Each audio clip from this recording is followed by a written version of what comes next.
The book that I chose was The Trojan Odyssey by Clive Cussler.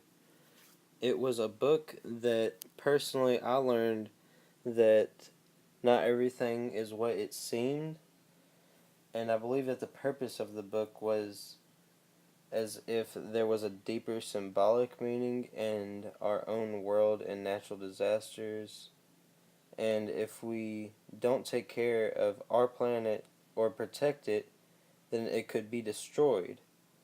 The book was written in a third person point of view, and in this book, Dark Pitt Jr., and his daughter Summer Pitt and a friend Algardino were involved for a search for brown contamination in the ocean's waters.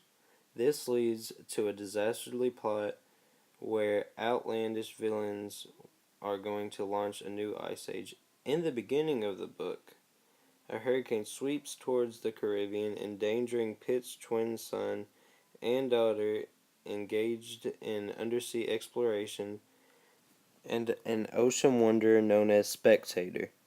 Algardino and Pitt, both of Numa, save the hotel, and Pitt's kids discover a lot of underwater relics, finding that Celts reached the New World millennia, and the Celts are still here and are in disguise of a female druid cult linked into the billionaire Spectre aiming for world domination by altering ocean currents through underground mechanism in Nicaragua, which will plunge Earth into a cold, then selling cheap fuel to supply the heat.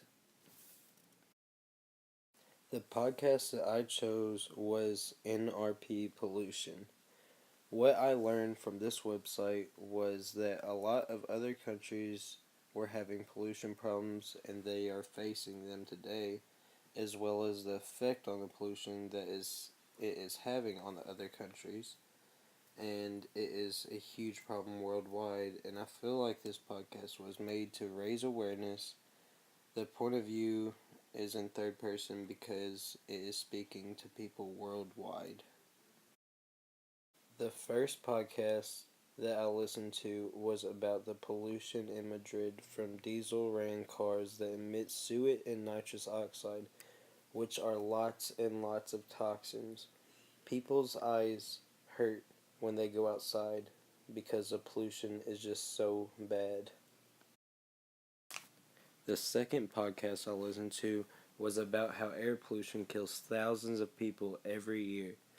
And if they cut the fine particulate matter of suet just by 1 point below the EPA's current standards, it would save 12,000 people each year. This shows that pollution is a huge problem and that we need to cut it down. The third podcast I listened to was about India being the third biggest producer of emission to cause climate change and is mostly burning from coal, causing the Himalayan glaciers to melt.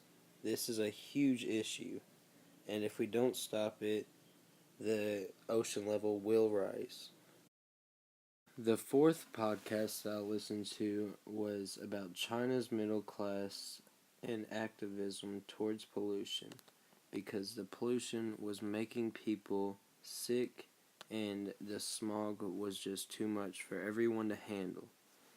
The air pollution may also cause catastrophic flooding in China, which is a very serious issue that we need to take care of.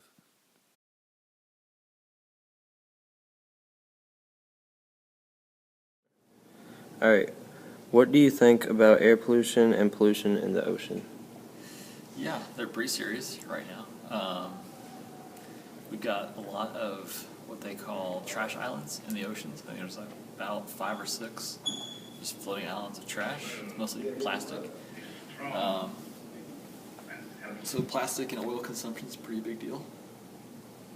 And then when we talk about producing energy, a lot of coal-fired power plants produce a lot of smoke, airborne particulates, especially coming over from developing countries and places like China, but we do some too.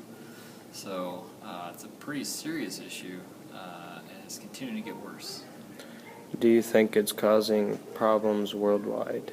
Definitely, yeah. When you look at, in China right now, there are like fog days where it's like a snow day for us, right? So if it's the air quality is bad enough, then they just kind of keep them home because you can't breathe. So hopefully that'll kind of die down as we move to renewables, but right now it's pretty bad. Do you think it's something that is important that we should fix, and if so, why?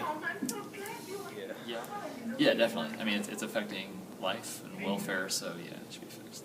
It can be. It's easy to fix. Well, not easy to fix, but there are fixes available. Yeah. And what do you think about fertilizer from agriculture that makes its way into the ocean? Yeah, so I don't know how much research you've done on this, but there are, what's it called, dead zones in the ocean where agricultural runoff gets put out into the ocean, creates these algae blooms that suck up all the oxygen and kills a lot of wildlife, so nothing can survive there. Now, we kind of need that to have the crops we have, so it's kind of a catch-22. If you don't fertilize the crops, then you don't have the amount of food that we need to produce, and if you do, then you create these dead zones. So probably what would be a good idea is to have practices in place that reduce the amount of runoff, because we don't really have anything in place for that right now. It's just kind of do whatever you want to if you're a farmer. So. Okay. And how bad do you think the animal agriculture or the meat industry is for the environment? What was the last part of that? So the animal agriculture, again, meat industry. Not good right now. I'm not real well researched on that, to be honest. So I couldn't give you any heads up on that. I know that animals in a lot of the animal farms, like chicken farms and stuff, they have a lot of just nasty runoff, hormones, that kind of thing.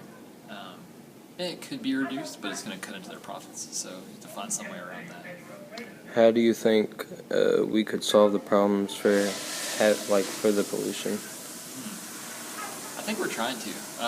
There are a lot of companies right now that are really pushing renewables for a lot of reasons. One, we're running out of a lot of our resources, like oil and that kind of thing.